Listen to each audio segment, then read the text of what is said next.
Europe 1, bonjour. Samuel Etienne.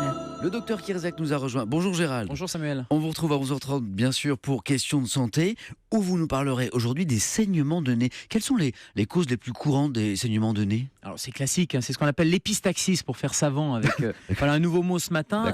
On saigne du nez parce qu'il y a un réseau vasculaire, il y a des vaisseaux. Et donc les causes les plus communes, c'est une inflammation de la muqueuse, une allergie, une rhinite. Et bien quand on se mouche, on va avoir un saignement qui va apparaître. La sécheresse de l'air également, ou les enfants qui mettent un petit objet. Et d'ailleurs il ne faut pas le faire. Donc il y a des enfants qui nous écoutent, ne mettez rien dans votre nez, mais le grattage ou l'irritation va provoquer ce saignement de nez. Et puis un petit traumatisme également, qu'on prenne un petit coup sur le nez, c'est normal de saigner, un peu comme quand on a une plaie. Gérald, on a coutume de penser qu'il s'agit d'un épisode sans gravité la plupart du temps. Est-ce que cela peut être quand même le révélateur de pathologies plus inquiétantes? Alors, oui, c'est ce qu'on appelle le saignement de nez symptôme d'autre chose. Et je vous donnerai juste quelques éléments. L'hypertension artérielle. Quand on a une tension artérielle qui monte, quand on fait une poussée de tension, un des symptômes, ça peut être le saignement de nez. Donc pour les patients qui sont avec un saignement de nez qui va récidiver, il faut à un moment donné prendre la tension artérielle. Et puis deuxième élément, quand on a des anticoagulants, vous savez, ces médicaments qui vont fluidifier le sang, quand on saigne du nez, ça peut être un signe de surdosage. Et les patients sous AVK, par exemple les antivitamines K,